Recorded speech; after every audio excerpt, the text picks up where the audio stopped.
Imagina esto. Estás buceando frente a las costas del sur de Japón. El agua es cristalina y todo parece tranquilo, hasta que de pronto aparece ante tus ojos una estructura colosal, perfectamente tallada con escalones, plataformas y ángulos tan precisos que parecen obra de un arquitecto moderno. Pero está sumergida a más de 25 metros de profundidad. ¿Una ciudad perdida? ¿Una civilización olvidada por el tiempo? ¿O algo mucho más antiguo de lo que jamás imaginamos? Esto no es ciencia ficción, esto es real. Esto es Yonaguni. Todo comenzó en 1986. Era un día cualquiera para Kiichiro Aratake, un instructor de buceo japonés que vivía en la isla de Yonaguni, la más occidental del archipiélago de Ryukyu, justo al sur de Japón y no muy lejos de Taiwán. Durante años, Aratake había explorado las aguas cristalinas de la región buscando sitios atractivos para los amantes del buceo. Su objetivo era simple: promover el turismo subacuático en una zona que, aunque remota, era un verdadero paraíso natural. Ese día, descendió como tantas veces antes, con su equipo de buceo y su cámara submarina, pero no sabía que estaba a punto de encontrar algo que no solo cambiaría su vida, sino que sacudiría los cimientos mismos de la historia conocida. Mientras exploraba un área poco documentada frente a las costas de Yonaguni, su vista se topó con algo que no podía procesar de inmediato. Al principio pensó que era un enorme bloque rocoso, tal vez parte de una formación coralina erosionada, pero a medida que se acercaba, algo no encajaba. Aquello no era simplemente una roca. Era una estructura.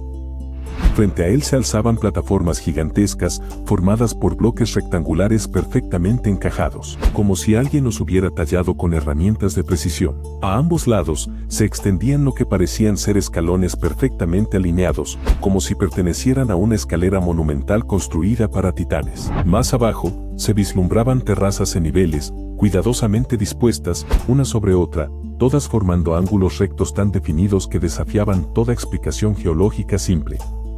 La corriente marina soplaba suavemente, pero dentro del visor de Aratake, el tiempo pareció detenerse. No era solo el tamaño descomunal de lo que estaba viendo, era su simetría, su orden arquitectónico, la intención que parecía haber detrás de cada línea y cada ángulo, y, sobre todo, su ubicación imposible. ¿Cómo podía existir algo así, bajo el agua? Cuando emergió a la superficie, su corazón latía con fuerza. Aratake sabía que había descubierto algo extraordinario, pero no imaginaba que lo que acababa de encontrar encendería uno de los mayores debates arqueológicos de las últimas décadas, un enigma aún sin resolver. Poco tiempo después, las imágenes y registros que capturó llegaron a oídos de científicos y exploradores. La comunidad se dividió rápidamente entre escépticos y creyentes, pero hubo una persona que no dudó en tomar cartas en el asunto: el geólogo japonés Masaaki Kimura. Kimura, profesor de la Universidad de Ryukyu y experto en geología marina, decidió investigar personalmente lo que Aratake había encontrado. Lo que vio en su primer buceo en Yonaguni lo marcó para siempre. Durante más de 15 años, Kimura estudió, midió y documentó cada centímetro de las formaciones sumergidas. Según él, la estructura principal, bautizada por algunos como el monumento de Yonaguni, no podía ser una formación natural. Era demasiado precisa, demasiado compleja, demasiado simétrica. Tenía escalones tallados, plataformas alineadas, columnas verticales e incluso lo que parecía ser una especie de pirámide con un área elevada que, según Kimura, pudo haber sido un altar o centro ceremonial.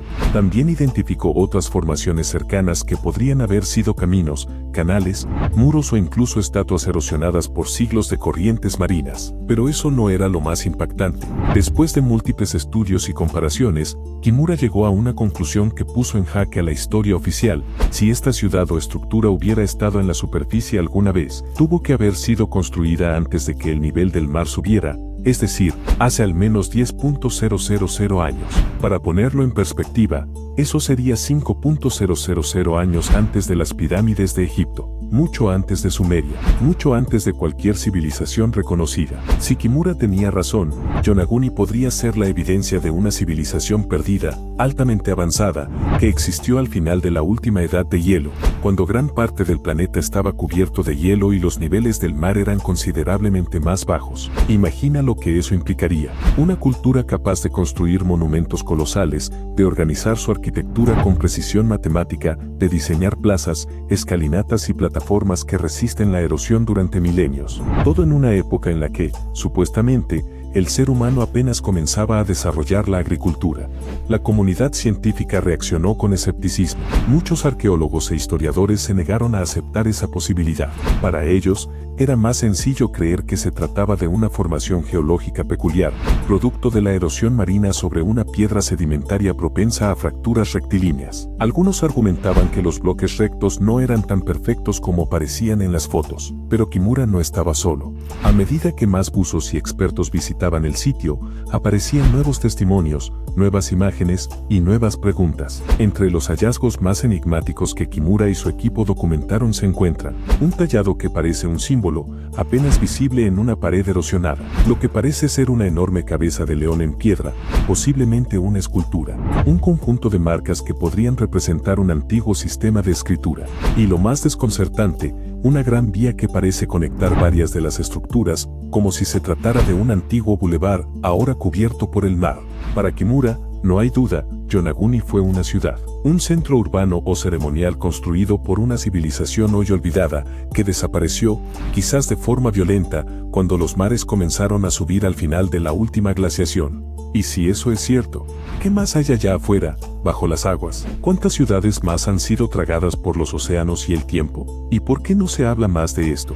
Eso cambiaría todo lo que creemos saber sobre la historia humana, pero no todos están de acuerdo. Algunos científicos y arqueólogos sostienen que la estructura es producto de la erosión natural, que las olas y el tiempo fueron los escultores, que no hay señales claras de herramientas, inscripciones, ni restos humanos que confirmen que aquello fue construido por el hombre. Y es cierto, hasta cierto punto, pero hay detalles inquietantes. Por ejemplo, en las cercanías del sitio se han encontrado piedras talladas con formas animales, incluyendo lo que parece ser una enorme cabeza con rasgos felinos. También se han identificado lo que parecen ser caminos o canales, alineaciones rectas y hasta posibles petroglifos. Incluso algunos aseguran haber visto símbolos grabados, aunque la erosión marina ha borrado muchas de estas supuestas marcas. Y si la formación es natural, ¿por qué no hay otras exactamente iguales en esa zona? Además, está la cuestión de la orientación. Algunas estructuras están perfectamente alineadas con los puntos cardinales, tal como lo hacían las civilizaciones antiguas con conocimientos astronómicos avanzados. ¿Coincidencia? ¿Imaginación? ¿O algo mucho más profundo? Aquí es donde entra la parte más escalofriante. Según Kimura, si las estructuras fueron realmente construidas por humanos, eso significaría que datan de al menos 10.000 años atrás, es decir, mucho antes de que cualquier civilización conocida existiera. Eso nos lleva a una pregunta inquietante. ¿Pudo haber existido una civilización avanzada, completamente olvidada por la historia, capaz de construir monumentos colosales y que desapareció tras un cataclismo? ¿Una civilización como la mítica Atlántida? Muchos defensores de teorías alternativas creen que Yonaguni podría ser parte de una red de ciudades prehistóricas sumergidas, víctimas de un evento global, como el derretimiento de los glaciares al final de la última edad de hielo. Y si eso fuera cierto, ¿cuántas más podrían estar ocultas bajo los océanos? Suscríbete ahora mismo si este tipo de misterios despiertan tu curiosidad, porque lo que viene es aún más desconcertante. Hay buzos que han reportado sensaciones extrañas mientras exploran las estructuras, sensación de desorientación o de estar siendo observados. Algunos incluso aseguran haber escuchado sonidos inexplicables, como zumbidos o murmullos submarinos. Por supuesto, nada de esto está documentado de forma científica, pero son testimonios que abundan en la comunidad de exploradores del lugar. Y lo más perturbador, en el centro de la estructura principal, hay una especie de gran plataforma rectangular. Algunos investigadores la han bautizado como la pirámide submarina. Mide más de 150 metros de largo y parece tener varios niveles. En la cima, hay lo que se asemeja a un altar, o quizás, una plaza central. Imagina estar allí, rodeado de columnas sumergidas, con la luz del sol apenas filtrándose entre las aguas, y saber que nadie sabe con certeza quién lo construyó, o por qué, o cuándo, o cómo. Un silencio milenario lo envuelve todo. Y aún así, no hay barreras, ni investigaciones oficiales permanentes, ni reconocimiento formal como patrimonio arqueológico por parte de la comunidad internacional. ¿Por qué? ¿Es porque no se quiere aceptar que hubo una civilización avanzada antes de lo que la historia permite? ¿O hay algo que no quieren que sepamos? El misterio de Yonaguni permanece intacto. No hay conclusiones definitivas, solo preguntas, y más preguntas. Pero una cosa es segura, la estructura está ahí, y es real. Cada año, buzos de todo el mundo viajan a Yonaguni para contemplar el enigma con sus propios ojos. Lo que ven cambia su forma de pensar para siempre, porque cuando estás allí, bajo el agua, frente a esos bloques gigantescos, tan perfectamente alineados, una parte de ti sabe que eso no pudo haber sido solo obra de la naturaleza, no puede ser casualidad. Y si no lo fue, ¿quién lo hizo? Tal vez, la historia que nos han contado está incompleta. Tal vez hubo otras civilizaciones antes, con conocimientos que apenas podemos imaginar. Y quizás, solo quizás, Yonaguni sea solo el comienzo. Y si este misterio te dejó con la mente dando vueltas, espera a ver lo que descubrimos en el próximo video.